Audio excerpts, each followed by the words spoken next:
பாமக இல்லாமல் அதிமுக பாஜகனா அது கொஞ்சம் அவங்களுக்கு பிரச்சனை தான். பாமகவும் சேர்ந்து தேமுதிகவும் இருந்ததுன்னா வட மாவட்டங்கள் மற்ற இது பாமக ஏடிஎம்கே அலையன்ஸ் என்றைக்குமே நல்லா ஜெல்லாகும். திமுகவை வீழ்த்தணும்னு பாஜக டெல்லி தலைமை முடிவு பண்ணிச்சு. அதுக்கு தான் அவங்களும் இறங்கி வந்து ஏடிஎம் கூட இது பண்ணது, அண்ணாமலை நகர்த்துனதெல்லாம். அண்ணாமலை என்ன வேலை பண்ணாருன்னு அவங்களுக்கு தெரியும். அதிமுகவை பாஜக மிரட்டி பண்ணி வைத்ததா அப்படின்னு பல தலைப்புகள். ஏன்னா பாவம் டிபேட் எடுக்குது, தலைப்பு தான் அவங்களுக்கு பிரச்சனையாக இருக்குது. மேட்ரு கொடுத்துட்றாங்க, இதுதான் மீட்டர். அப்புறம் ஒவ்வொருத்தருக்கும் அந்த தலைப்பு என்ன போடலாம். அதனால் நானே ஒரு 4 தலைப்பு போட்டு விட்டேன். இதே மாதிரி சுப்ரீம் கோர்ட்லேயும் ஒவ்வொரு ஜட்ஜிக்கும் ஒரு தனித்தன்மை இருக்கும். ஓகாலாம் கிட்டத்தட்ட ஈடிக்கு எதிரானவர். ஈடி நடவடிக்கைகளை பல விஷயங்கள் ஏற்றுக்க மாட்டார். அதனால தான் மணி சிசோடியா ஜாமீன் கிடைச்சது, செந்தில் பாலாஜி ஜாமீன் எல்லாம் கிடைச்சது. செந்தில் பாலாஜி மேட்ரு என்ன ஆர்குமெண்ட் நடந்ததுன்னு எந்த ஊடகமும் பெருசாக பேசவே இல்லை. அது உள் விவகாரங்கள் என்னென்ன ஆர்குமெண்ட் போச்சுன்னு யாரும் பெருசாக பேசலை. பல பேருக்கு தெரியாது என்ன செய்யணும்னு. ஈடினா என்னன்னு தெரியாது, கேஸ்னா தெரியாது, என்ன பேசினான்னு தெரியாது, பிஎம்எல் ஆக்ட்னா தெரியாது, ஏதாவது உளறி வைப்பாங்க. அப்போ பெரும்பாலும் தொடலை. அப்போ நீங்கள் தானே அந்த இடத்துல இருக்கீங்க, ஏடிஎம்கே ஏன் பண்ணல? ஐடிவிங்க என்ன பண்ணிச்சு? அவருக்கு எதிராக ஒரு சாட்சி கூட இல்லையே அப்படின்னு வந்து இல்லை, ஆயிரக்கணக்கான சாட்சி இருக்குது அவருக்கு எதிராக. இல்லை, அவருக்கு எதிராக இப்போ வரைக்கும் யாரும் அவருக்கு எதிரான சாட்சிகள் இப்போ வரல அப்படிங்கிறாங்க. அதெல்லாம் சும்மா நீங்கள் நல்லா புரிஞ்சுக்கிங்க. நீதிபதி கணக்கு இல்லை, நீதிமன்றம் தான் கணக்கு. உச்ச நீதிமன்றம் தான் இந்த இதை சொல்லியிருக்கு. அது ஓகாவாக இருக்கட்டும், யோகாவாக இருக்கட்டும், யாராக இருக்கட்டும். ஓகா போயிட்டாருன்னா அது மாறாது. ஓகா குப்பனோ சுப்பனோ எக்ஸோ வருவாங்கல்ல, அவங்க இந்த தீர்ப்பை வந்து பார்ப்பாங்க. சரி, அதில் என்னென்ன இது எழுதியிருக்காங்கன்னு பார்ப்பாங்க. அதனால தான் ஒரு தீர்ப்பு முடிஞ்சோன்னே சினிமாவில் சொல்கிற மாதிரி உடனே குற்றங்கள் நிரூபிக்கப்பட்டிருக்குது முன்னுதிரை அப்படிலாம் கிடையாது. 2 மாதம் டைம் எடுத்துக்குவாங்க. எதிர் தரப்பு வச்ச வாதத்துக்கு பதில் எழுதுவாங்க. இவங்க என்ன பார்க்குறாங்கன்றது எழுதுவாங்க. முடிவாக தீர்ப்பு என்னன்னு எழுதுவாங்க. இது எழுதுறது 100 பக்கம் 150 பக்கம் கூட இருக்கும். அப்போ செந்தில் பாலாஜி இப்போ எம்எல்ஏ. ஆமாம். இப்போ நாளைக்கு இப்போ இன்றைக்கி நினச்சா கூட அவர் சிஎம் போய் பார்க்க முடியும்ல? முடியுமே.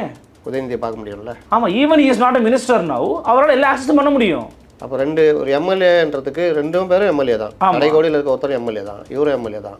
ஆனால் வித்தியாசம் இருக்குல்ல? இருக்கு. நீங்கள் அதை வச்சுக்கிட்டு எப்படி கேள்வி கேட்பீங்க? இப்போ அந்த முன்னும் அமைச்சராக வாய்ப்பு இல்லைன்றீங்க. எனக்கு தெரிஞ்சு பெரிய தப்பு அது பண்ணாங்கன்னா பெரிய தப்பு. மறுபடியும் சுப்ரீம் கோர்ட்டால் மூக்குடைக்கப்படுவார்கள். இந்த முடிவை யார் சொன்னாலும் அது வந்து சிக்கலில் போய் முடியும். என்ன இங்கே ஊடகங்களும் ஒரு பெரிய இது கிடையாது. நான் பார்க்குற பலரும் வந்து நுனிப்புல் மேய்ஞ்சிக்கிட்டு தப்பாக இது பண்ணுறாங்க. மெயின் ஸ்ட்ரீம் மீடியாவும் தப்பு தான். இது துணைவேந்தர் அப்போட சொல்லியிருந்தீங்க, நீங்கள் சொல்லியிருந்தீங்க. இவங்க என்ன சொன்னாங்க? வேந்தர்லேருந்து கவர்னர் நீக்கம்னு உருட்டினாங்களா முதல் நாள்? முதலமைச்சர் வந்து வேந்தர் ஆகிட்டாருன்னாங்க. அவர் ஸ்வீட்லாம் ஊட்டினாங்களா?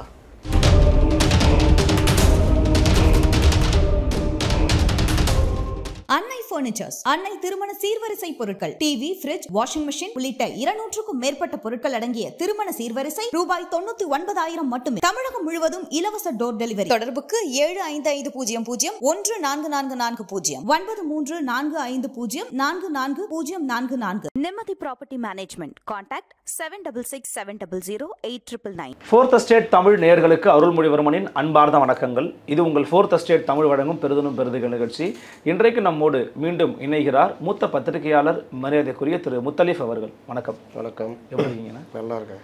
அண்மையில் கேள்விப்பட்டிருப்பீங்க, ஒரு மெகா கூட்டணியை எடப்பாடி பழனிசாமி அமைத்திருக்கிறார். அதற்காகவே இந்த செயற்குழு கூட்டம் சிறப்பு தீர்மானத்தை நிறைவேற்றி அவரை பாராட்டுகிறது அப்படிங்கிற ஒரு விஷயத்தையும் போட்டிருக்கிறாங்க அதிமுக பல சைடிலிருந்து. இன்றைக்கு திமுகவினுடைய முதல் தலைவர் திரு மு.க. ஸ்டாலின் தலைமையிலான மாவட்ட செயலாளர்கள் கூட்டம் திமுகவில் நடந்திருக்குது. அதில் வந்து பார்த்திங்கன்னா பாஜகவோட சேர்ந்துருக்கிறார் எடப்பாடி பழனிசாமி. வேறு வழி இல்லாமல் போய் சேர்ந்துருக்கிறாரு. நாம் பாஜக நகர்வுகளை கண்டுபிடிச்சி அவங்கள அரசியல் ரீதியாக எதிர்ப்போம் அப்படின்னு சொல்லி பேசியிருக்காங்க. 2 கட்சியிலையும் முக்கியமான கூட்டம். எப்படி பார்க்குறீங்க? அதிமுக வந்து 2024 இருந்த நிலைமைக்கும் இன்றைக்கி இருக்கிற லெவலுக்கும் பார்த்திங்கன்னா அப்படியே ஒரு 50% வரைக்கும் உற்சாகத்தில் இருக்காங்க. இது அப்படியே தொடர்ந்துன்னா அது அடுத்த கட்டத்தை நோக்கி நகர்வாங்க. அதிமுக பாஜக கூட போகவே கூடாதுன்ற முடிவில் ரொம்ப தெளிவாக இருந்தாங்க. 2024 தேர்தலில் அதற்கு அவங்க கொடுத்த விலை அதிகம். என்னென்னா தேர்தலில் போட்டியிட கூட வேட்பாளர்கள் தயாராக இல்லை. காசு இல்லாமல் காசு செலவழிச்சு இது தோற்ற தான் போகிறோம். ஓகே, பிரிஞ்சு நிற்கிறோம், அந்த கூட்டணி வலுவாக இருக்குது, நம்ம ஏன் இதை முயற்சி எடுக்கணும்னு பலரும் ஒதுங்கி இருந்தது. தலைமையும் பெருசாக உற்சாகம் காட்டலை. உற்சாகம் காட்டியிருந்தால் ஒரு 4-5 சீட்டு ஜெயிச்சிருக்கலாம். சில தொகுதிகளில் பணம் செலவு பண்ணியிருந்தா அப்போ கிருஷ்ணகிரிலாம் ஈஸியாக அடிச்சிருக்கலாம். இவரே வேலைக்கு போயிட்டார். கேபி முனுசாமியை விலகினார். அவர் சன்னுக்குன்னாரு. அப்புறம் அவர் சன்னும் போட்டி போடல. இந்த மாதிரிலாம் நடந்தது. இதில் அன்வராஜா கொடுத்து செலவு பண்ணியிருந்தா டஃப் கொடுத்துருப்பாங்க, செகண்ட் பிளேஸ் வந்து ஜெயிச்சிருப்பாங்க. அந்த மாதிரி பல தொகுதி நம்மளால் சொல்ல முடியும். அப்போ அந்த மாதிரி இருந்த நிலமை மாறி திடீர்னு ஒரு முடிவு எடுக்கிறாங்க. அந்த திடீர் முடிவு கூட என்ன காரணம்னா, தாவேக ஆரம்பித்த பிறகு அதிமுக எடுத்த முடிவு விஜயை விமர்சிக்கக்கூடாது, எப்படி இருந்தாலும் நம்ம கூட்டணி வருவார் அப்படின்னு. தாவேக தரப்புலையும் பலரும் பேசுனது ஓரளவுக்கு அந்த எண்ணத்தில் இருந்தாங்க. பிரசாந்த் கிஷோர் வரதுக்கு முன்னாடி வரைக்கும் அந்த எண்ணம் கொஞ்சம் வலுவாக இருந்தது. ஆனால் தாவேகாக்குள்ளே என்ன பிரச்சனைனா, யார் முடிவு எடுக்கிறதுன்றது பிரச்சனை. இப்போ அதிமுக எடுத்துக்கிட்டிங்கன்னா எடப்பாடி முடிவு எடுத்துருவார். எடப்பாடி கொஞ்சம் தடுமாறினானா எஸ்பி வேலுமணியோ தங்கமணியோ சிவி சண்முகமோ யாராவது ஒருத்தர் இது பண்ணி ஒரு கூட்டு முடிவாக மாறும், இல்லை தனி முடிவாக இருக்கும். அந்த முடிவு யதார்த்தமாக இருக்கும். திமுக எடுத்திங்கன்னா ஸ்டாலின் எடுப்பார், இல்லை சுற்றி உள்ள டீமு மற்றது. இங்கே ஒன்றும் கிடையாது. எடுக்கிற முடிவுலாம் அந்த உலக நம்பர் 1 அவர் தான் எடுக்கணும். அவருக்கு ஆசை எப்படியாவது வெளியில் வேறு ஒரு கூட்டணி கொண்டு போகணும்னு. அப்போ அந்த அதிமுக கூட்டணியை ஜெயிச்சிரும், ஆனால் தேவையில்லை, இப்படி முடிவு எடுத்தாங்க. அந்த நேரத்தில் தான் அங்கேருந்து ஒருத்தரை கூப்பிட்டு வராங்க. அவர் பாஜக அசைன்மெண்ட்டில் இயங்குறவர். அவர் வந்து பார்த்தாரு, இவங்க 2 பேரும் சேர்ந்தா ஜெயிச்சிருவாங்க, ஆனால் அந்த எண்ணத்தை குப்பத்தொட்டில் போடுங்க. சூப்பராக சொன்னார்ல பதில். அதுக்கப்புறம் டிசம்பர் மாதத்துக்கு அப்புறம் முடிவு எடுப்போம். அப்போ என்ன ஆகுது, இழுக்கிறாங்க. சரி நீங்கள் இழுக்கலாம். இப்போது ஒரு பொண்ணை பார்த்து பேசுகிறாங்க, எல்லாம் இந்த பொண்ணு கேட்டு வராங்க, ஏங்க நாங்கள் இப்போ இல்லைங்க அந்த பொண்ணு படிக்குதுங்க, காலேஜ் முடிச்சாப்படுதாங்க, இப்போலாம் நாங்கள் இல்லைங்க ஒரு பூ வச்சிடலாம், எக்ஸாம் முடித்தோன்னா சம்பிரதாயத்துக்கு நம்ம நிச்சயம் பண்ணி அப்புறமா எப்போ கல்யாணம் பண்ணலாம். அப்போ பூ வச்சுட்டா மாற மாட்டாங்கல்ல. அந்த மாதிரி பூ வச்சிங்களா? ஒன்றுமே இல்லை, அல்ல முடியாது, பாப்பா நீ வா அப்புறம் பார்த்துக்கலாம். காலேஜ் முடித்தோன்னே வா, அப்போ அந்த பொண்ணு லவ் பண்ணாமல் இருந்து, இல்லை நாங்கள் வேறு மாப்பிள்ளை ஃபிக்ஸ் பண்ணாமல் இருந்து, இது எதுவுமே இல்லாமல் இருந்து, அப்போ நீ இருந்தன்னா பார்க்கலாம் அப்படின்னா என்னடா இது இப்படி பதில் சொல்கிறாங்க. அப்புறம் என்ன ஆகுது, பொண்ணு பையனு வேறு வயசாகுது. அப்புறம் டக்குன்னு ஏப்பா டெல்லியிலேருந்து பொண்ணு நல்லா இருக்குது, ஏற்கனவே பேசி அந்த பொண்ணையே முடிக்கலான்னொன்னே கூட இருக்கிற சித்தப்பா பெரியப்பா தங்கமணி சித்தப்பா வேலுமணி பெரியப்பா எல்லாம் சொல்லி என்னென்ன பார்த்து நான் இப்படி போனேன், சரி ரைட்டு முடிச்சிடலாம்ப்பா. பூ வச்சாங்க, பொட்டு வச்சாங்க, நிச்சயமும் பண்ணிட்டாங்க. அதில் ஒரு 2 பங்காளி அங்காளி என் முறுக்கினுக்கிறாங்க, எனக்கு இப்படி மரியாதை கொடுக்கணும், பத்திரிக்கையில் பெருசாக பேர் போடணுன்னு. அதெல்லாம் பேசி முடிச்சிடுவாங்கன்னு வச்சுக்கோங்க.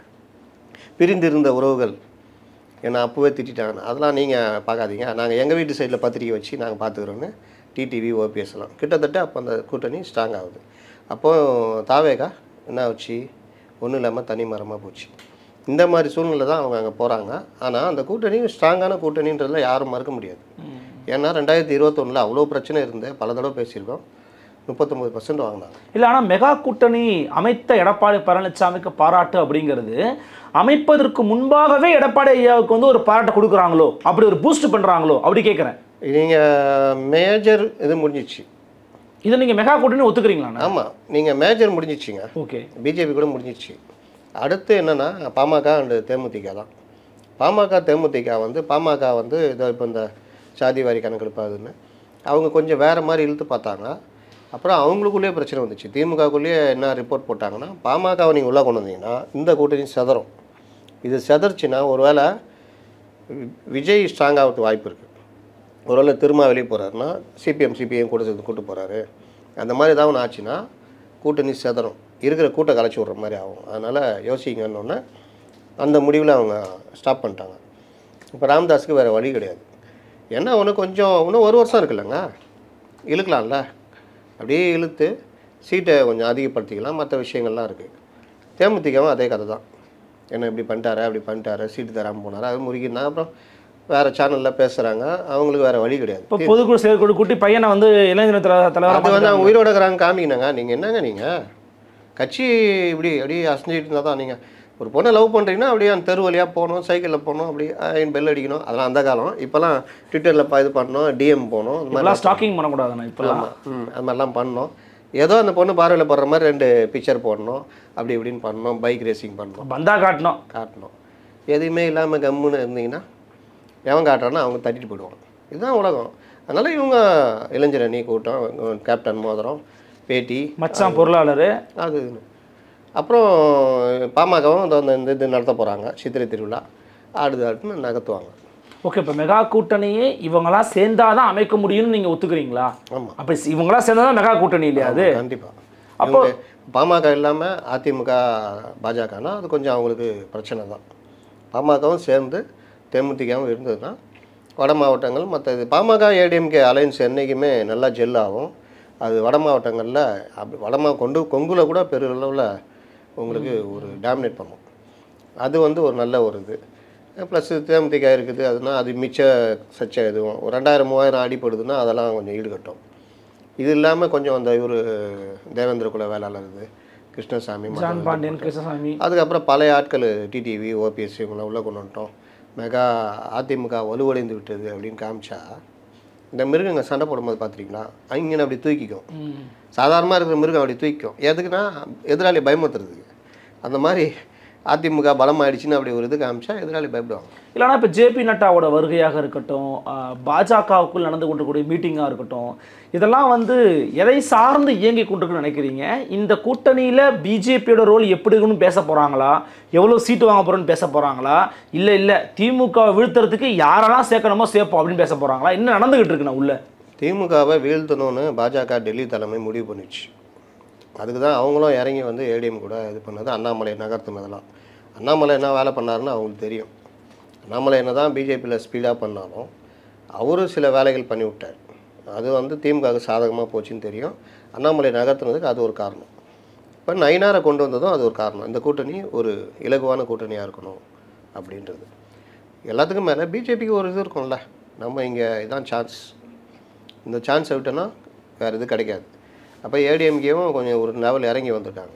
அப்போ அதிகமான சீட்டு கேட்டு ஒரு 20-25 எம்எல்ஏ ஜெயிச்சிட்டாங்கன்னா அதை வச்சு பார்லிமெண்ட் எலெக்ஷனில் இன்னும் கொஞ்சம் சீட்டு கேட்கலாம், இது பண்ணலாம். இல்லையா, நான் 29 ஹெல்ப்ஃபுல்லாக இருக்கும், நான் இப்போ விட்டு தரேன், நீ சொல்கிற மாதிரி 20 சீட்டுக்கு நான் ஒத்துக்கிறேன்.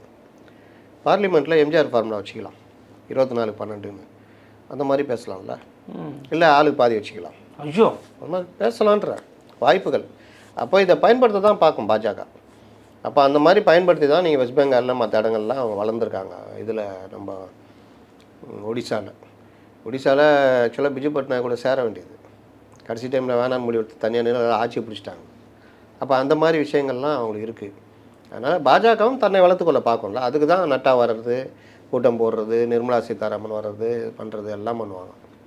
அது நடக்கும். இப்போ நயினா நாகேந்திரன் கொஞ்சம் நிதானமான தலைவர், அதனால் அது இப்படி போகும். இதே இந்த முடிவு கொஞ்சம் இது இருந்தால், அண்ணாமலை மாதிரி ஆள் இருந்தால் டப்புன்னு ஏதாவது வார்த்தை விடுவாப்புல, நம்ம ஆளுங்க பார்த்துக்குவாங்க, நேரம் அங்கே தூக்கிட்டு போயிட்டு அன்றைக்கி டிபேட் எடுத்துக்குவாங்க. அண்ணாமலையின் பேச்சு அதிமுக பாஜக உறவு முறிவுக்கு காரணமா இல்லை ஒரு சிக்னலா அப்படின்னு இன்றைக்கி டிபேட் நான் போட்டு வந்தேன் ட்விட்டரில். அதிமுகவை பாஜக மிரட்டி பணிய வைத்ததா அப்படின்னு பல தலைப்புகள். ஏன்னா பாவம் டிபேட் எடுக்குது, தலைப்பு தான் அவங்களுக்கு பிரச்சனையாக இருக்குது. மேட்ரு கொடுத்துட்றாங்க, இதுதான் மேட்டர்னு. அப்புறம் ஒவ்வொருத்தருக்கும் அந்த தலைப்பு நான் போடலாம். அதனால் நானே ஒரு 4 தலைப்பு போட்டு விட்டேன், வேறு தலைப்புகள். அதில் தனித்தனியாக பிரிச்சுக்கிட்டு லக்னபாண்டிகள் ஒருத்தர் தான், வேறு போட்டு பிரித்து பண்ண வேண்டியதான். குறிப்பாக Edappadi Palaniswami after meet with Amit Shah வந்த பிறகு பார்த்தீங்கன்னா தமிழ்நாட்டில் அமித்ஷா சென்னையில் பிரச்சனை கொடுக்கும்போது கூட திமுகவோட ஊழல் பட்டியல்லாம் இருக்குதுன்னு சொல்லி சில விஷயங்களை வாசித்தார்.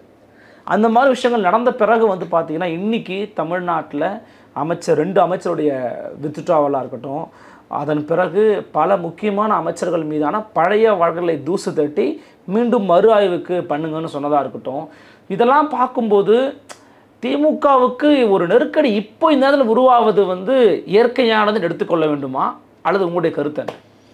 3 அமைச்சர்களுடைய வழக்கு மீண்டும் எடுத்துக்கிட்டதுக்கும் பாஜகவுக்கும் இதுக்கும் சம்மந்தமே கிடையாது, தொடர்பு இல்லை. ஏன்னா அது நீதிமன்ற நடைமுறை. இது மாதிரி முன்னாடி பொன்முடிக்கும் நடந்தது. விசாரணை ஒழுங்காக நடக்கலைன்னு சோமோட்டை எடுத்து நீதிமன்றம் பண்ணுது. இது எப்போதும் இல்லாத நடைமுறை. சில நீதிபதிகள் வந்தாங்கன்னா அவங்க செய்வாங்க. ஜஸ்டிஸ் வேல்முருகன் பண்ணிட்டு இருக்காரு இது. ஜஸ்டிஸ் ஆனந்த் வெங்கடேஷ் அவர்கள், நீங்கள் எஸ்எம் சுப்பிரமணியம் பார்த்தீங்கன்னா அவர் கொஞ்சம் வித்தியாசமானவர். இதுக்கு முன்னாடி பல நீதிபதிகள் அந்த மாதிரி வித்தியாசமானவர். நாகமுத்து ஒரு ஜட்ஜி இருந்தார், போலீஸ் மேட்டர் வந்தாலே வச்சு செஞ்சு விடுவார். அந்த மாதிரி பல ஜட்ஜிகள் அவங்க ஒவ்வொருத்தரும் பார்த்தீங்கன்னா அது இதே மாதிரி சுப்ரீம் கோர்ட்லேயும் ஒவ்வொரு ஜட்ஜிக்கும் ஒரு தனித்தன்மை இருக்கும். ஓகாலாம் கிட்டத்தட்ட ஈடிக்கு எதிரானவர். ஈடி நடவடிக்கைகளை பல விஷயங்கள் ஏற்றுக்க மாட்டார். அதனால தான் மணி சிசோடியா ஜாமீன் கிடைச்சது, செந்தில் பாலாஜி ஜாமீன் எல்லாம் கிடைச்சது. ஆனால் அவரே கூட காண்டாகிற அளவுக்கு அப்போது நீங்கள் சொல்கிறீங்கல்ல இதெல்லாம் இயற்கையாக நடந்ததா இல்லையான்னு. இப்போ டாஸ்மார்க்கு ப்ரிலிமினரி ஸ்டேஜில் ஒரு ரெய்டு, அந்த ரெய்டே நடத்தக்கூடாதுன்னு யார் சொல்ல முடியும்? இப்போ போலீஸுக்கு சந்தேகம் இருக்குது, உங்கள் வீட்டில் ஒரு விசாரணைன்னு வர்றாங்க, விசாரணைக்கே வரக்கூடாதுன்னு கோர்ட்டுக்கு போனீங்கன்னு என்ன அர்த்தம்? விசாரணையில் உங்கள்கிட்ட அத்துமீறாங்களா, வேறு ஏதாவது தவறு நடக்கிறதா, ஏதாவது இருந்தால் நீங்கள் அதில் போங்கன்னு தான் சொல்லுவாங்க. யாருமே உள்ளே வரக்கூடாதுன்னு சொன்னால் எப்படி சொல்ல முடியும்? ஐடி ரெய்டு வருது, ஐடி ரெய்டே வரக்கூடாதுன்னு சொல்ல முடியுமா? முடியாது. ரைடு வந்தால் நீங்கள் பயப்படுறீங்க, உங்கள்கிட்ட இருக்க டாக்குமெண்ட் காமிங்க, கணக்கு காட்டாததாக இருந்தால் அதுக்கு என்ன பண்ண முடியுமா பண்ணிட்டு போங்க, அவ்வளோதானே கோர்ட்டு சொல்லும். ரைடே வரக்கூடாது, என்கிட்ட சொல்லிட்டு தான் வரணும், 5ஆம் தேதி காலையில் 10 மணிக்கு வருவேன், நல்ல டிஃபனாக ரெடி பண்ணி வைங்க, காப்பி 10 பேர் காப்பி, ஒரு 5 பேர் டீ சாப்பிடுவாங்கன்னா இவங்க ரெடியாக இருப்பாங்களா? எப்படி ரெடியாக இருக்குது? அதை போய் கேட்டால் கோரிக்கையாக வச்சா அப்போ அதில் அடி விடுதா? இதில் உச்சநீதிமன்றமும் போகிறாங்களா? செந்தில் பாலாஜி மேட்டரில் உச்சநீதிமன்றம் கண்டிக்குதா, வருதா? இங்கே 3 பேர் தாவதா? இவ்வளோ பிரச்சனையிலையும் அதிமுக ஒன்றுமே செய்யலை தெரியுமா? பொன்முடி விவகாரம் முதற்கொண்டு, பொன்முடி விவகாரம் உயர்நீதிமன்றம் கண்டிக்குது. பொன்முடிக்கு எதிராக போராட்டம் நடத்துகிறாங்க அதிமுக. இல்லைண்ணா, தலையில் வந்து கோல்டு கலரில் ஒரு போராட்டம் பண்ணாங்க. ஆனால் அதே பொன்முடி போராட்டம் நடத்தும் போதே உயர்நீதிமன்றம் அவருக்கு எதிரான ஒரு விமர்சனத்தை வைக்குது. உடனே கையில் எடுத்து அறிக்கை விட்டு ராஜினாமா செய்யன்னு கேட்கணுமா வேணாவா? செந்தில் பாலாஜி மேட்டரை பெருசாக எடுத்து மக்களுக்கு ஊடகங்கள் செய்யலை, எக்ஸ்போஸ் பண்ணியிருக்கணும். செந்தில் பாலாஜி மேட்டர் என்ன ஆர்கியூமெண்ட் நடந்ததுன்னு எந்த ஊடகமும் பெருசாக பேசவே இல்லை. அது உள் விவகாரங்கள் என்னென்ன ஆர்கியூமெண்ட் போச்சுன்னு யாரும் பெருசாக பேசலை. பல பேருக்கு தெரியாது என்ன செய்யணும்னு. ஈடினா என்னன்னு தெரியாது, கேஸ்னா தெரியாது, என்ன பேசினான்னு தெரியாது, பிஎம்எல் ஆக்ட்னா தெரியாது, ஏதாவது உளறி வைப்பாங்க. அப்போ பெரும்பாலும் தொடலை. அப்போ நீங்கள் தானே அந்த இடத்துல இருக்கீங்க, ஏடிஎம்கே ஏன் பண்ணல? ஐடிவிங்க என்ன பண்ணிச்சு? பொன்முடி மேட்டர் என்ன பண்ணிச்சு? 3 அமைச்சர்கள் மேட்டர் எடுத்துகிட்டு 3 பேர் ராஜினாமா பண்ணணும். அதிமுக அமைச்சர்களே இப்படி தான், இங்கே பாருங்கன்னு போட்டு வரிசையாக போட்டு அடிக்கணுமா வேணாவா? எதுவுமே பண்ணலையே, நீங்கள் வேணால் பாருங்கள். ஏதாவது இருந்து எதுவுமே நடக்கல தான், உண்மைதான். இன்றைக்கி மட்டும் லைட்டாக அப்படி அறிக்கையில் கொண்டு வந்திருக்காங்க. அப்போ அதிமுக டிஎம்கே எதிர்கட்சியாக செயல்பட்டுச்சு இல்லை சிறப்பாக, அந்த மாதிரி செயல்படலன்றது ஒரு விமர்சனம். அது பண்ணால் இன்னும் நெருக்கடி உண்டாகும் திமுக. இல்லை, இப்போது நீங்கள் செந்தில் பாலாஜி மேட் நெருக்கடின்னு சொல்கிறீங்க. செந்தில் பாலாஜி மேட்டில் இப்போ வேறு ஒரு வியூ பாயிண்ட் வைக்கிறாங்க. மேபி உங்களுக்கு வந்திருக்கும், பட் நான் நேர்களுக்காக கேள்வியை நான் கேட்குறேன். செந்தில் பாலாஜி அமைச்சராக தொடர முடியாது அப்படின்னு சொல்கிறது ஜனநாயக விழுமியங்களுக்கு எதிரானது, ஒரு மாநில சுயாட்சி பேசக்கூடிய ஒரு கட்சிக்கு, ஒரு ஆட்சிக்கு எதிரானது. காரணம் என்னென்னா, ஒருத்தர் மேலே கேஸ் இருக்குனாலே அமைச்சராகக்கூடாது. ஆனால் அது என்ன மாதிரியான ஒரு நடைமுறை? இப்போ ஜஸ்டிஸ் ஓகா சொல்லிட்டு போயிருக்கலாம், அவர் இப்போ மே மாதம் ரிலீவ் ஆக போகிறாரு, ரிட்டையர் ஆக போகிறாரு, வேறு ஒரு ஜட்ஜு வருவார், நம்ம அமைச்சராக்கிக்கலாம், அதன் பிறகு நடக்கிறத போய் பார்த்துக்கலாம். அப்போது செந்தில் பாலாஜியை அமைச்சராக்க துடிக்கிறது திமுகன்னு ஒரு டாக் இருக்குது. உங்கள் பார்வை என்ன? இது சம்மந்தமாக நான் இன்னொரு இதில் கூட விரிவாக பேசியிருந்தேன். முதல்ல ஒரு திருத்தம் சொல்லிடுறேன். செந்தில் பாலாஜியை அமைச்சராக கூடாது அப்படின்னு எந்த கோர்ட்டும் சொல்லலை. அவங்க இன்னொரு விஷயம் சொன்னாங்க, அதை நீங்கள் விட்டுட்டீங்க. உச்சநீதிமன்றத்துக்கோ உயர்நீதிமன்றத்துக்கோ ஒருத்தரை அமைச்சர் பதவியிலிருந்து விலகுன்னு உத்தரவிடக்கூடிய அதிகாரம் இல்லை அப்படின்னு சொன்னாங்க. பேட்டி கொடுத்தவங்க சொன்னாங்க, சிஎம் பிஎம்க்கு இருக்குன்னு. அப்போது உச்சநீதிமன்றம் அப்படி சொல்லலை. உச்சநீதிமன்றம் சொல்லலைன்றது முன்னாடி நான் இன்னொரு விஷயத்தை உங்கள்கிட்ட கேட்டுறேன், அது பதில் சொல்லுங்கள். உயர்நீதிமன்றம் பொன்முடி பேசுனதுக்கு ஒரு கண்டனத்தை தெரிவிச்சது. ஓகே, பொன்முடி பேசின உடனே எதிர்ப்பு வந்தது. ஆமாம், கனிமொழி உட்பட எதிர்த்தாங்க. உடனே அமைச்சர் கட்சி பதவியை பறிச்சாங்க. ஆமாம், அப்போ ஏன் அமைச்சர் பதவி பறிக்கலன்னு கேட்டப்போ பலரும் வந்து கிண்டலாக அந்த அளவுக்கு இவர் பேசலை. அமைச்சர் பதவி பறிக்கணும் இன்னும் கொஞ்சம் ஆஷா வண்டையாக பேசியிருக்கணும் அப்படின்னு ஆச்சா, பதிக்காமல் இருந்தாங்க. அந்த நேரத்தில் உயர்நீதிமன்றம் ஒரு விமர்சனத்தை வைக்குது, இவர் மேலே ஏன் வழக்கு பதிவு பண்ணல. அப்போ காரணம்லாம் சொல்கிறாங்க, காரணம் ஏற்றுக்க முடியாது, காவல்துறை இப்படி நடந்தால் அதிர்ச்சி அளிக்குது, இவர் எப்படி நீங்கள். அப்போவும் உயர்நீதிமன்றம் இவரை அமைச்சர் பதவி நீடிக்கலாமா, இவர் பதவி விலகணும்னு எங்கேயா சொல்லலை. அப்புறம் ஏன் தூக்குனீங்க? தார்மீகம்ல, அறம், எத்திக்ஸ் இருக்குல்ல, அதுதான் மேட்ரு. நீதிமன்றம் சொல்லலை, ஆனால் தார்மீகம், எத்திக்ஸு, தேர்தல் நெருங்குது, இன்னொன்று இவர் தேவையில்லை, அந்த வேற ஆள் வந்துட்டார், இந்த மாதிரி பல காரணங்கள் தூக்கிட்டாங்க. கரெக்டாக? சரி. இப்போ உச்சநீதிமன்றத்துக்கு வருவோம். உச்சநீதிமன்றம் இவருக்கு ஜாமீன் கொடுக்குது. அந்த வாதங்களை நீங்கள் பார்த்துருந்தீங்கன்னா அவர் கிளியர் கட்டாக சொல்லிட்டார், நான் பிஎம்எல் ஆக்டில் கைதானால் ட்வின் கண்டிஷன் மற்ற விஷயங்கள்லாம் இருக்குது, நான் அதெல்லாம் மீறி நான் ஒரு புது இதில் இவங்களெல்லாம் விடுவிச்சேன். மணிஷ் சிசோடியா தான் ஃபஸ்ட்டு, செகண்டு சத்யேந்திர ஜெயின், மற்றவங்க அரவிந்த் கெஜ்ரிவால், 4வது 5வது இவர். அப்படி விடுவிக்கும் பொழுது இவங்க யாரையும் நான் மெரிட்டில் விடுவிக்கல. குறிப்பாக இவரை நான் மெரிட்டில் விடுவிக்கல. குறிப்பாக செந்தில் பாலாஜியை மெரிட்டில் நான் விடுவிக்கல. அதெல்லாம் சுட்டி காமிக்கல. இல்லை சொல்கிறது புரியுது. நான் பிஎம்எல்ஏ ஆக்டை மீறி நான் ஜாமீன் கொடுத்தேன், அதோடைய விளைவு வந்து பலரும் வந்து அனுபவிச்சாங்க அப்படின்ற மாதிரி சொல்லிடுறாரு. இவரை வந்து நான் மெரிட்டில் விடுவிக்கல. எதில் விடுவிச்சேன்? ஆர்டிகல் 21 பிரகாரம் ஒருவர் நீண்ட காலம் சிறையில் இருக்கக்கூடாது. வாழ்வை அடிப்படை fundamental right to life is rule, jail is exemption அடிப்படையில் நான் வந்து இவரை விடுவிச்சேன். நான் விடுவிச்சேன்னா கூட அமைச்சர்னு எங்கேயுமே காமிச்சிக்கலன்றார். விடுவிக்கும்போது இவர் அமைச்சராக இருக்கலாம் அப்படின்னு நாங்கள் எதுவும் சொல்லியன்றார். நீங்கள் அமைச்சராக இருங்க, இல்லை வேணால் நான் சொல்லியே. ஆனால் நீங்கள் அந்த கண்டிஷன், ட்வின் கண்டிஷன் சொல்லுவாங்க, சூழ்நிலை மாறி இருக்குது. முன்னைக்கு இப்போ வேறு சூழ்நிலை மாதிரி என்ன சொன்னாங்க, உடம்பு சரியில்லைன்னு போனாங்க, ஜாமீன் இல்லை, அப்புறம் என்னென்னவோ சொல்லி போனாங்க. கடைசியில் நான் அமைச்சரே இல்லைங்க ரிசைன் பண்ணாரா? ஆமாம். நான் சாதாரண எம்எல்ஏன்னு பண்ணார். அப்போவும் ஜாமீன் கிடைக்கல. ஆனால் ஜாமீன் கிடைச்சது வந்து எந்த அடிப்படையில்? ரொம்ப நாள் சிறையில் இருந்தார். ஆர்டிகல் 21 பிரகாரம் அவங்க இவங்கெல்லாம் கொடுத்தாரு. ஏன்னா அவர் ஓகா இதுக்கு எதிரானவன்றல நீண்ட காலம் யாரும் சிறையில் வைக்க ஒத்துக்க மாட்டார். அதான் சார்ஜ் ஷீட் போட்டிங்களே, விசாரணை தொடங்கிச்சில்ல, அப்புறம் எதுக்கு வச்சிருக்கீங்க அப்படின்னு. அப்போவும் சாட்சிகளை கலைப்பாங்கன்னு அப்போவும் சொல்கிறாங்க. இடி கலைச்சா நீங்கள் வாங்க அப்படின்னு சொல்கிறார். கலைச்சா ஜாமீனை ரத்து செய்ய நீங்கள் வரலாம்ன்றார். இது ஒரு பக்கம் ஓடுது. இவர் போய் 2 நாளில் அமைச்சராகிறார். அதான் அவர் சொல்கிறாரு, நாங்கள் வந்து நீங்கள் அமைச்சராக இருக்கும்போது குற்றம் செஞ்சீங்கன்னு தான் கைதாகிறீங்க. நான் இப்போ அமைச்சராக இல்லை, சாட்சிகளை கலைக்க மாட்டேன்னு சொல்லி நீங்கள் ஜாமீன் கேட்குறீங்க. நானும் வேறு அடிப்படையில் உங்களுக்கு கொடுக்குறேன். ஆனால் நீங்கள் 2 நாளில் அமைச்சராகிறது எங்களுக்கு அதிர்ச்சி அளிக்குதுன்றாங்க. ஆனால் நீ ஏன் அமைச்சராகணும்னு கேட்கல. இதெல்லாம் ஒரு பாட்டு சொல்லிட்டு வரும்போது என்ன சொல்கிறாங்க, இப்போ நீங்கள் சாட்சியை கலைக்கிறீங்களா? சாட்சிகள் யாரும் கோர்ட்டுக்கு வந்து அப்படி சொல்லலையே. அவருக்கு எதிராக ஒரு சாட்சி கூட இல்லையே அப்படின்னு வந்து இல்லை, ஆயிரக்கணக்கான சாட்சி இருக்குது அவருக்கு எதிராக. இல்லை, அவருக்கு எதிராக இப்போ வரைக்கும் யாரும் அவருக்கு எதிரான சாட்சிகள் இப்போ வரல அப்படிங்கிறாங்க. அதெல்லாம் சும்மா நீங்கள் வந்து புகார்தாரருடைய அப்போ எதுக்கு இந்த கேஸ் எடுக்கிறாங்க சொல்லுங்கள். ஓகே, கேஸ் ஏன் வந்துச்சு? ஜாமீனை ரத்து செய்ய ஏன் கேஸ் வந்துச்சு? ரொம்ப அழகாக அதை அப்படியே ரப்பர் போட்டு அழிக்கிறாங்க.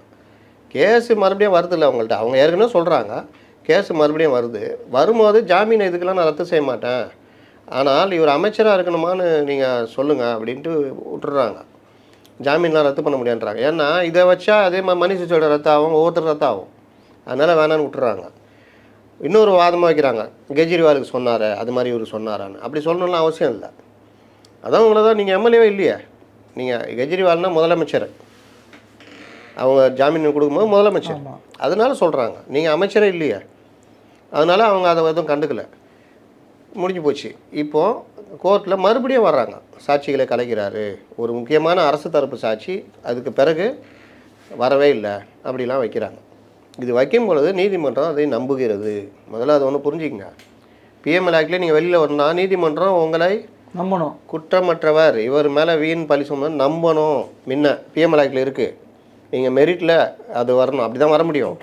இப்போ இவர் வந்து ஆர்டிகல் 21 பிரகாரம் மெரிட்லாம் ஒரு பக்கம் தள்ளி வைங்க, ரொம்ப நாள் சிறையில் இருக்காருங்க, இன்னும் எப்படி ஏன் வைக்கிறீங்க அப்படின்னு தான் அவர் பண்ணுறாரு. அதை தான் அவர் சுட்டி காமிக்கிறார். நான் உன்னை மெரிட்டில் விடலையே, நான் உன்னை நம்ப விடுறேன், அந்த அடிப்படை உரிமைகள் அடிப்படையில் நான் விடுறேன். ஆனால் சாட்சிகளை நாங்கள் ஒன்றும் சாட்சிகளை இது பண்ணலையே, அப்படி யாரும் வந்து கோர்ட்டில் சொல்லலையன்ற மாதிரி கபில் சிபல் சொல்லும்பொழுது நீங்கள் தான் கோர்ட்டுக்கே வரவிட மாட்டேங்கிறீங்கன்றார். அப்படி ஒரு ஜட்ஜி சொல்கிறாருன்னா அவர் எந்த அளவுக்கு இந்த விஷயங்களை எடுத்திருப்பா, எந்த அளவுக்கு அவர்கிட்ட ஃபீட் பண்ணப்பட்டிருக்கும், எவ்வளோ இது வந்திருக்குன்னு சொல்லிட்டு. அப்போ அந்த எதிர்த்தரப்பினர் அந்த அளவுக்கு கொண்டு போய் கரெக்டாக கொடுத்துருக்காங்கன்றதான் அர்த்தம். இதில் அவங்க என்ன சொல்கிறாங்க, ரொம்ப கிளியர் கட்டு. இப்போ நல்லா புரிஞ்சுங்க, இதுதான் பாயிண்ட்டு. ஜாமீன் ரத்து பண்ணுறதுக்கு இவங்க வந்திருக்காங்க. ஜாமீனை நான் ரத்து பண்ணவா இல்லை உங்கள் மேலே என்ன சார்ஜு, அமைச்சராக இருந்து அதிகாரத்தை செலுத்துகிறாருன்னு அந்த அமைச்சர் பதிலில் இருக்க விரும்புகிறீங்களா? ரெண்டுல ஒன்று முடிவு பண்ணுவாங்கன்றாங்க. கிளியரா? அப்போ இது பேர் என்ன, நீ அமைச்சர் இருக்கக்கூடாதுன்னு மறைமுகமாக நீங்கள் சொல்கிறது பண்ணுறீங்க. ஜாமீனை ரத்து பண்ணுறேன், ஜாமீனை ரத்து பண்ணால் நீ அமைச்சராக கூட இருக்க முடியாது, உள்ளே போய் என்ன இருக்க முடியும்? அந்த மாதிரி தண்டனை நான் அவனுக்கு கொடுக்க விரும்பலை. இலாக்காவில் அமைச்சராக கூட வச்சுட்டு போனாங்க, வச்சுக்கோங்க. ஆனால் நீங்கள் உள்ளே இருப்பீங்க. ஒன்ஸு மறுபடியும் உள்ளே போயிட்டீங்கன்னா எப்போ ஜாமீன் கிடைக்குன்னு சொல்ல முடியாது, ஆட்சியே முடிஞ்சிடும். அவ்வளோ பெரிய தண்டனை நான் உனக்கு கொடுக்க விரும்பலை. உனக்கு ஒரு சான்ஸ் தரேன், ஜாமீனை நான் ரத்து பண்ணவா இல்லை நீ அமைச்சராக இருக்கிறத என்னன்னு முடிவு பண்ணிங்கன்றான். இதில் தப்பு இருக்குது.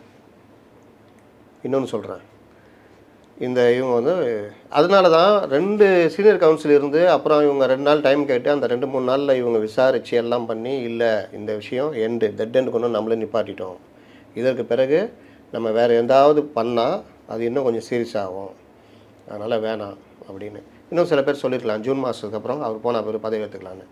அதையும் வந்து சில பேர் மூத்த பத்திரிகையாளர்லாம் சொல்கிறாங்க பதவி ஏற்பார்னு. பதவி ஏற்றால் நீங்கள் நல்லா புரிஞ்சுக்கிங்க, நீதிபதி கணக்கு இல்லை, நீதிமன்றம் தான் கணக்கு. உச்ச நீதிமன்றம் தான் இந்த இதை சொல்லியிருக்கு. அது ஓகாவாக இருக்கட்டும் யோகாவாக இருக்கட்டும் யாராக இருக்கட்டும், ஓகா போயிட்டாருன்னா அது மாறாது. ஓகா குப்பனோ சுப்பனோ எக்ஸோ வருவாங்கல்ல, அவங்க இந்த தீர்ப்பை வந்து பார்ப்பாங்க. சரி, அதில் என்னென்ன இது எழுதியிருக்காங்கன்னு பார்ப்பாங்க. அதனால தான் ஒரு தீர்ப்பு முடிஞ்சோன்னே சினிமாவில் சொல்கிற மாதிரி உடனே குற்றங்கள் நிரூபிக்கப்பட்டிருக்குது முன்னுதிரை அப்படிலாம் கிடையாது. 2 மாதம் டைம் எடுத்துக்குவாங்க. எதிர் தரப்பு வச்ச வாதத்துக்கு பதில் எழுதுவாங்க. இவங்க என்ன பார்க்குறாங்கன்றது எழுதுவாங்க. முடிவாக தீர்ப்பு என்னன்னு எழுதுவாங்க. இது எழுதுறது 100 பக்கம் 150 பக்கம் கூட இருக்கும். அப்போ வர்ற ஜட்ஜி இது எதுவுமே தீக்காரம் போடுன்ட்டுலாம் முடிவெடுக்க முடியாது. அது உச்சநீதிமன்றத்துடைய சாசனம், ஆர்டர். அப்போ அதை பார்ப்பாங்க. அப்போ இந்த அடிப்படையில் தானே இதில் ராஜினாமா பண்ண சொன்னாங்களா அவங்க? இல்லை சொல்லலை, நீங்கள் தான் ராஜினாமா பண்ணீங்க. இப்போ பதவியாக இருக்கிறீங்கன்னா அப்போ அந்த ஜாமீன் ரத்து இருக்குல்ல, அந்த இது உயிர் வந்துடும். ஓகே, நீங்கள் பதவி ஏற்றிங்கன்னா அப்போ சார் 2 கண்டிஷன் சொன்னீங்களா சார், ஒன்று ஜாமீன் ரத்து பண்ணுறேன், இல்லை அமைச்சராக இருக்க உச்சநீதிமன்றத்திற்கு கருத்தை தான் நீங்கள் பார்க்கணுன்றீங்க. ஜஸ்டிஸ் ஓகா கருத்துலாம் கிடையாது, வராது. நாளைக்கு வேறு ஜட்ஜி வந்தாலும் அப்படி தான் பார்ப்பாங்க. சரி, அப்படியே இல்லை, யாரா இடி கண்டெம்ட் ஆஃப் தி கோர்ட்டு போயிடும். இவருக்கு நீங்கள் ஜாமீன் ரத்து பண்ண போகிறேன் அப்படி நான் ரத்து பண்ண வேணான்னா நீ முடிவு பண்ணுப்பா, அதிகார பதவியில் இருக்க, அது நீ முடிவு பண்ணிக்க, நான் சொல்ல மாட்டேன் அப்படின்னா, இல்லைங்க நான் ஜாமீன்லாம் ரத்து பண்ண வேணாம், நான் அமைச்சராக இல்லைன்னு தான் இவங்க வந்துருக்கு. அதான முடிவு. ஆமாம். இப்போ நான் மறுபடியும் அமைச்சரானா ஜாமீன் ரத்துக்கு எதிரான நடவடிக்கை எடுக்கிறீங்கல்ல. நான் ஒன்றே ஒன்று டவுட்டு, அமைச்சராக இல்லைன்னா செந்தில் பாலாஜி வந்து டம்மி பீஸ் ஆயிடுவாரா? அது நீங்கள் அமைச்சராக இல்லைன்னா ஒரு ஆளுமை இருக்காதா? நான் அப்போ எப்படி வரேன், ஒரு ஏதோ ஒரு லோக்கலில் ஒரு எம்எல்ஏ டிஎம்கே இருக்காங்களா 135 எம்எல்ஏ இருக்காங்க, ஏதோ ஒரு எம்எல்ஏ நேராக போய் சிஎம் பார்க்க முடியுமா? முடியாது. நேராக போய் உதயநிதி பார்க்க முடியுமா? பர்மிஷன் கேட்டு போகலாம், நேரட்டாக ஒரு அவ்வளோ கேட்டு கிடைச்சாலும் பார்க்க முடியும், இஷ்டத்துக்கு போக முடியாது. எனக்கு என்னென்னு போய் யார்ட்டையும் போய் அதிகாரிகளை தான் பண்ண முடியுமா, எதாவது பேச முடியுமா? இந்த அளவுக்கு ஒரு அதிகாரமாக இருக்க முடியுமா? முடியாது. அப்போ செந்தில் பாலாஜி இப்போ எம்எல்ஏ, ஆமாம், இப்போ நாளைக்கு இப்போ இன்றைக்கி நினச்சா கூட அவர் சிஎம் போய் பார்க்க முடியும்ல? முடியுமே.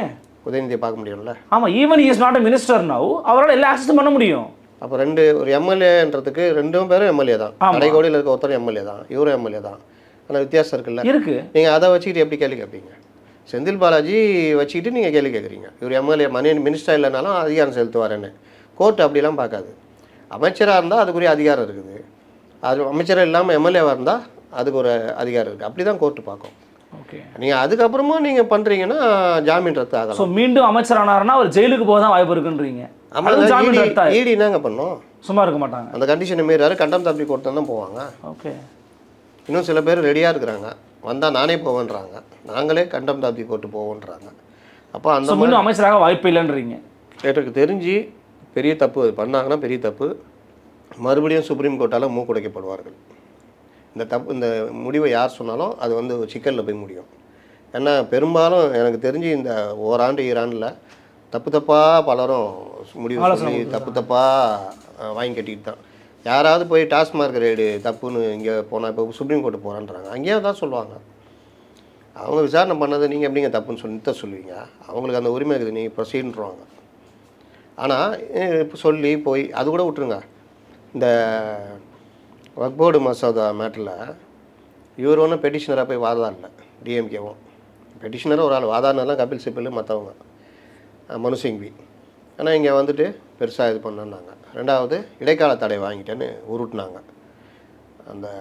அந்த இதில் 2 இது எங்களுக்கு நெருடலாக இருக்குது.